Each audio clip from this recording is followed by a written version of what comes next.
මගේ 40 වෙනි උපන්දිනයට ගෙදර කිරිදානයක් දෙන්න සූදානම් කරලයි තිබුණේ. ඒ කිරිදානයට අපි ලෑස්ති වුණ විදිය, කිරිදානය දීපු ආකාරය වීඩියෝ එකකින් ඔයාලට අරගෙන ආවා. මම කිරිදානය දෙන්න ලෑස්ති කරගෙන තිබුණේ 15 වෙනිදාට. අපි ගෙවල් දොරවල් පිරිසිදු කරලා සතියකට කලින් මස් මාළු නොකා පේ වෙලයි හිටියේ කිරිදානය වෙනුවෙන්ම. මම මුලටම කරේ කිරිදානයට අවශ්‍ය කරන බඩු ලිස්ට් එක අරගෙන ඊට පස්සේ කිරි අම්මලා වෙනුවෙන් දෙන පිරිකරවල් වලට අවශ්‍ය කරන දේවල් ටික ලෑස්ති කරගත්ත එක. මම කිරි අම්මලාට පූජා කරන්න එක්කෙනෙක්ට මීටර් 5 ගානේ වෙන්න සිල් රෙදි 7 දෙනාටම අරගත්තා. මම ඒවා මේ විදියට බෑග් වල දාලා ලෑස්ති කරලා පැත්තකින් තියාගත්තා. මම කිරිදානය කිසිම කෙනෙක්ට කිව්වේ නැහැ. මට ඕන උනේ මේ දේවල් පිරිසිදුවට කරගන්න ඕන නිසා. මම වේලසනින් පුළුවන් දේවල් ටික තනියෙන් ඉවර කරලා මේ විදියට ලෑස්ති කරගත්තා.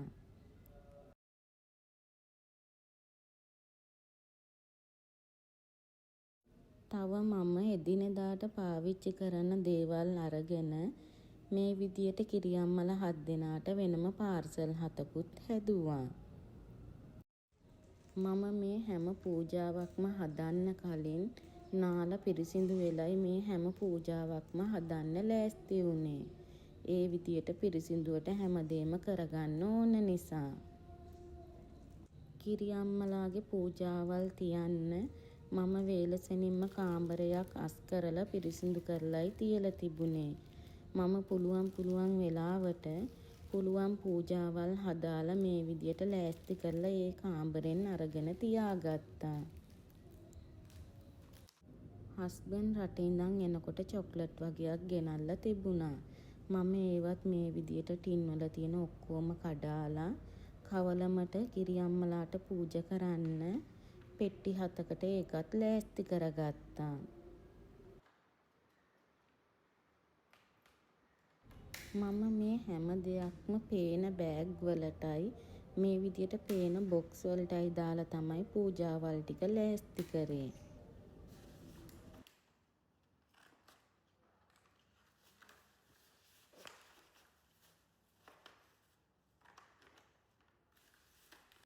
ඊගාවට මම කිරිදානෙට කිට්ටු කරලා කිරිදානෙට අවශ්‍ය කරන පොල් ටිකයි කිරි අම්මලාටත් පොල් ටිකක් දෙන්නයි අපේ ඉඩම් වල තියෙන පොල් ටික හස්බන්ඩ්ට කඩාගෙන එන්න කිව්වා. හස්බන්ඩ්ලා මහගෙදර වත්තේ ජම්බෝල ගහක් තියෙනවා. මම ඒකෙනුත් ජම්බෝල ගෙඩි කඩාගෙන එන්න කිව්වා. කිරි අම්මලාට පූජා කරන්න පුළුවන් නිසා. අනේ හස්බන්ඩ්ගේ තාත්තත් සෑහෙන්න මහන්සි වෙලා මට මේ දේවල් වලට උදව් කරා. මම ගේට්ටුව ළඟ ඉඳන් ගේ ළඟට ලයිට් වලින් ලස්සනට වියනක් හදන්න කියලා කිව්වා. ඒ ලයිට් දාන මල්ලිලා හවස ඇවිල්ලා මේ විදියට ඒ ටික ලෑස්ති කරා. මම ඒ අයටත් පොල් කේකුයි තේ හදාලා මේ විදියට සංග්‍රහ කරා. අපි වෙජිටේරියන් හින්දා පොල් කේක් තමයි මම එන අයට කන්න හරි ගස්සලා තිබුණේ.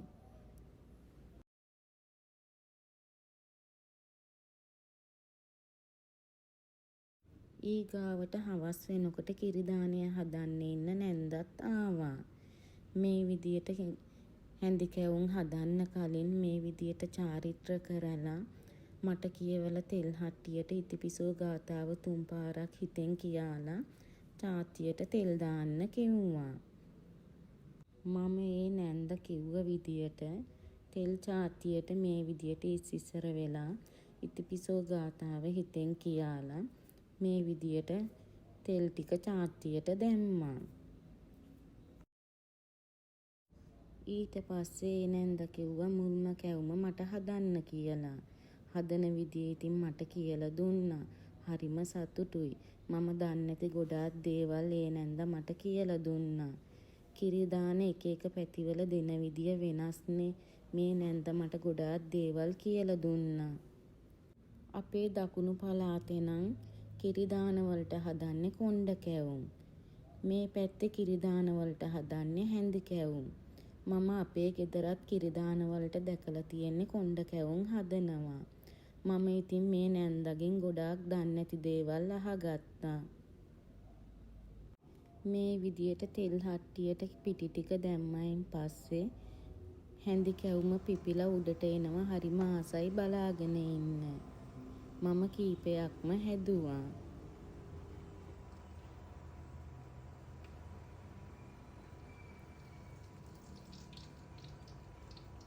මම ඉතින් නැන්ද හැඳු කැවුම් උයනකොට නැන්දට කන්න බොන්න හැමදේම ළඟට ගෙනහිල්ලා දුන්නා. ඒත් මේ නැන්ද කියනවා මේ නෝනා කොයි වෙලෙත් මට කන්න බොන්නම නිතරම ගෙනල්ලා දෙනවා කියලා. අනේ නෝනෝ ඇති මට මෙච්චර කන්න බෑ කියලාත් වෙලාවකට කියනවා. මගේ ගෙදර වැඩ කරන මිනිස්සයාගේ ඉඳන්ම දන්නවා මම හැම කෙනාටම එකම විදියට සලකන්නේ කියලා. ඒ මගේ හැටි. ඊළඟට මම ලස්සන්ට ලයිට් වැල් ටික හදලා තිබුණ විදිය බලන්න ගියා. හරිම ලස්සන්ට එයාලා ලයිට් ටික දාලා තිබුණා. ඊට පස්සේ අපේ අල්ලපු ගෙදර සුනිල් අයියයි සුනිල් අයියගේ යාළුවයි ඇවිල්ලා බුදු මැදුරයි පත්තිනි මෑණියොන්ගේ මැදුරයි හදලා දුන්නා. සුනිල් අයියගේ යාළුවා මට මේ හැමදේම නිකන් කරලා දුන්නේ. මම ගෙනල්ලා දුන්නේ පිච්ච මල් ටික විතරයි. සුනිල් අයියගේ යාළුවගේ වයිෆුයි 3 දෙනා එක්ක ඇවිල්ලා මට ලස්සන්ට මේ ටික කරලා දුන්නා. ඒ 3 දෙනාටම ගොඩාක් පිං අයියේ. මේ සියලු මුතු කුඩ මේසේ හැමදේම ඒ අයියලාගේ. මගෙන් සල්ලි ගත්තෙත් නෑ. ඒ දෙන්න හරිම සතුටෙන් මේ දේවල් මට ලස්සන්ට කරලා දුන්නා. මට හොඳ අය හම්බෙන එක ගානේ හරිම සතුටුයි. අද සමාජේ දකින මිනිස්සු අතර මේ වගේ මනුස්සකම් තියෙන පිනට දහමට බර අය ගොඩාක් අඩුයි. ඇත්තටම ගොඩාක් පිං 3 දෙනාටම. අපි මස් මාළු කන්නේ නැති හින්දා මම ගෙදර ඉන්න අයටයි ඒ අයියලාටයි කන්න රැට කෑම ලෑස්ති කරා. දැන් ඉතින් ඔක්කොම ටික කෑම කාලා ඉවර වෙලා කිරියක් හදන්නයි ලෑස්ති වෙන්නේ. මට ඒ නැන්ද ඇවිල්ලා කිව්වා ඉස්සර වෙලාම දුව මේ කිරි එක පතු ගන්න කියලා.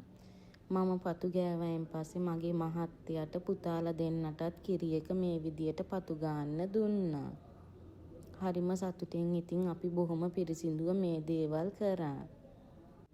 මම හැම දෙයකටම මගේ පුතාලා දෙන්න සහභාගී කරගන්නේ එයාලා මේ දේවල් දැකලා මගෙන් පස්සේ ඉස්සරහට මේ චාරිත්‍ර ගෙනියන්න ඕන නිසා.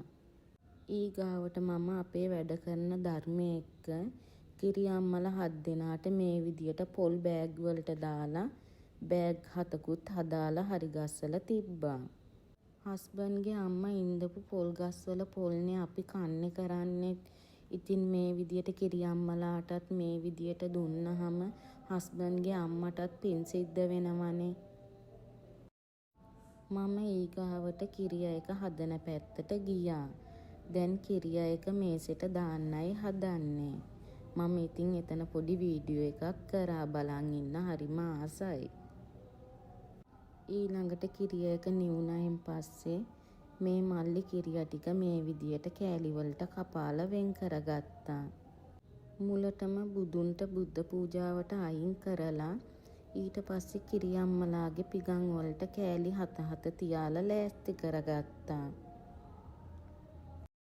අන්තිමටම කිරිබත් එක හැදුවේ. කිරිබත් එකත් හදාලා මේ විදියට මේසෙට දාලා තුනී කරලා නිවුණයින් පස්සේ කෑලි කපාලා අර විදියට බුද්ධ පූජාවට අයින් කරලා කිරි අම්මලාට පිගන් වලට කෑලි 7 හරි ගස්සලා තිබ්බා.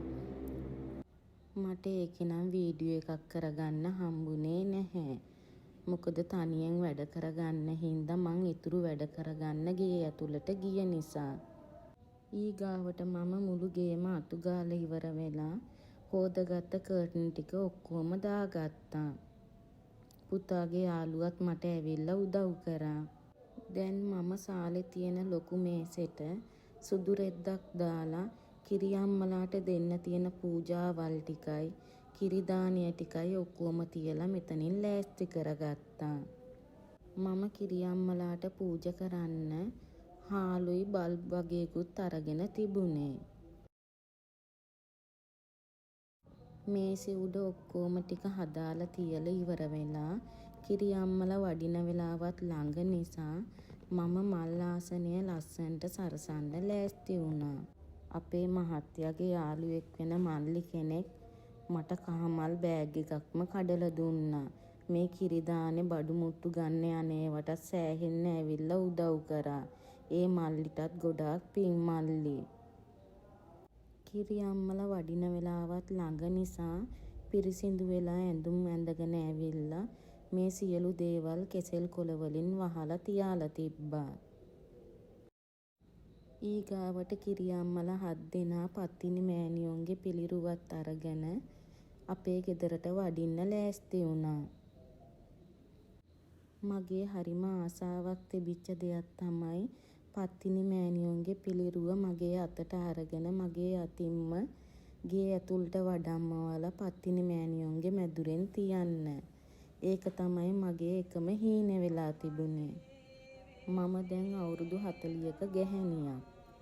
මට දරු දෙන්නෙක් ඉන්න අම්මා කෙනෙක්.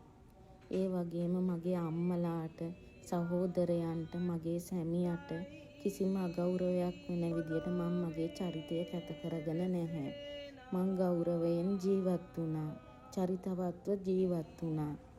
ඉතින් මගේ හරිම ආසාවක් තිබුණා මේ විදියට පත්තිනි මෑණියොන්ගේ මේ පිළිමය මගේ අතින් අරගෙන මගේ ගෙට වඩම්මවන්න. පත්තිනි මෑණියොන්ගේ පිළිරුව අරගෙන පපුවට තුරුල් කරගත්තාම ඇස්වලට කඳුළු එන්නත් ගත්තා. ඒ තරම් සතුට වැඩි කමට. මගේ 40 වෙනි උපන් දිනය නම් මට කවදාවත් අමතක වෙන්නේ නැහැ. මට මේක මැරෙන තුරාවට සිහිපත් වේවි.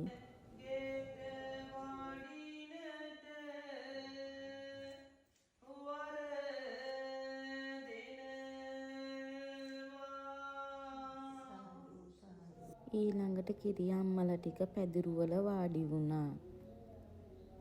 ඊට පස්සේ මුලටම බුදු පාන පත්තු කරලා කිරි අම්මලාටත් අත ගස්සලා බුද්ධ පූජාව හැමදේම මේ විදියට අත ගස්සලා බුදු මැදුරෙන් පූජා කරන්න කිව්වා.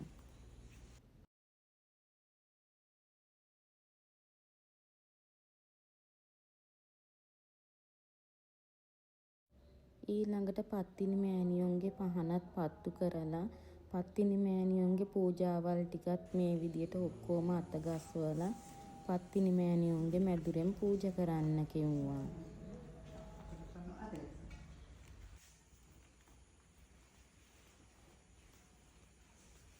ඊට පස්සේ මට පත්තිනි මෑණියන්ගේ මල් මාලය පත්තිනි මෑණියන්ගේ පිළිරුවට මේ විදියට පළඳවන්න කිව්වා.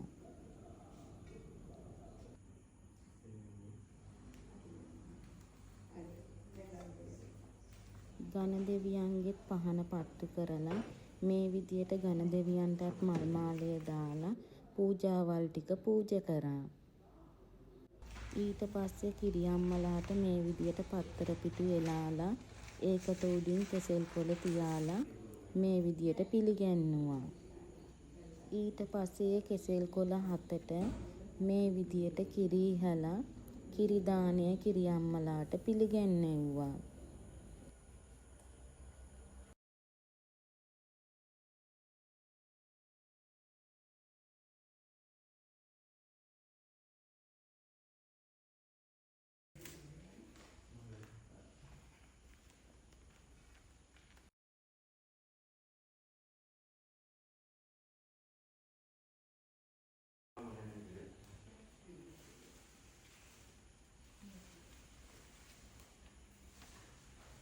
ඊට පස්සේ අපි ලෑස්ති කරපු පිරිකරවල් ටික කිරි අම්මලාට පූජා කරා.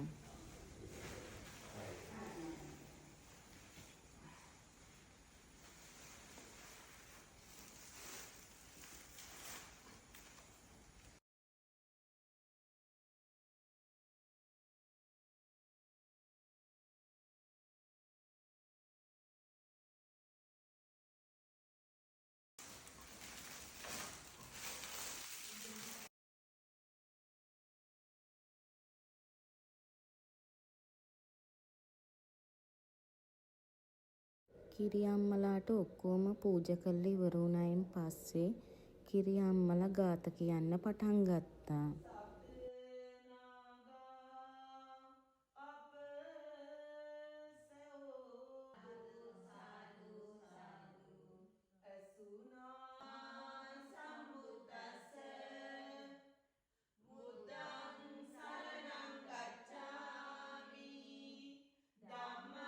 ඔක්කොම ගාත කියලා ඉවර වුණායින් පස්සේ කිරි අම්මලා 7 දෙනාගේ පහන් හත පත්තු කරලා කිරි අම්මලා 7 දෙනා ළඟින් මේ විදියට තියන්න කිව්වා.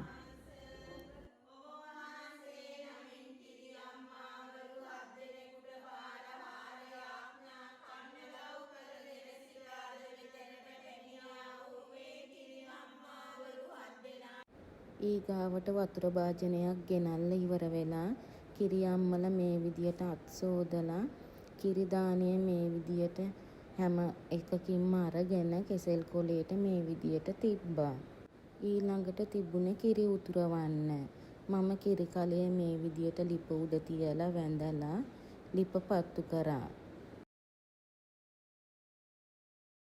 ඊට පස්සේ කිරි අම්මලා 7 දෙනා කිරි උතුරනකම්ම ගාත කියන්න පටන් ගත්තා.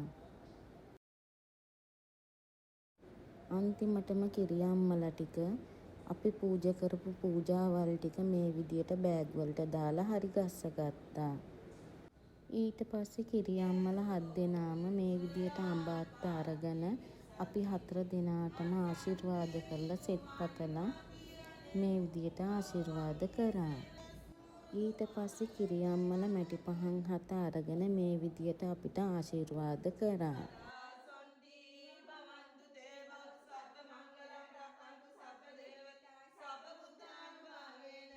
අන්තිමටම පත්තිනි මෑණියන්ගේ පිළිරුව මගේ අතින්ම අරගෙන කිරි අම්මලා මහමෑණියුන්ගේ අතට දීලා මේ විදියට සලුවෙන් හිස වහලා පත්තිනි මෑණියන්ගේ කකුල් දෙක මත මේ විදියට කහ රෙද්ද තියලා ප්‍රාර්ථනාවක් කරන්න කිව්වා.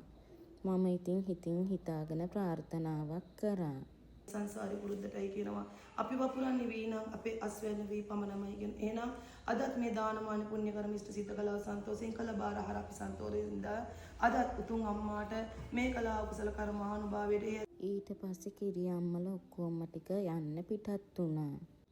මම මගේ 40 වෙනි උපන්දිනය වෙනුවෙන් දීපු කිරි අම්මලාගේ දානයේ වීඩියෝ එකයි ඔයාලට අරගෙන ආවේ. කැමති කෙනෙක්ට මේ දානයේ අදහස් ගන්න පුළුවන්. මේ වීඩියෝ එක බලන ඔයාලට ගොඩාක් ස්තුතියි.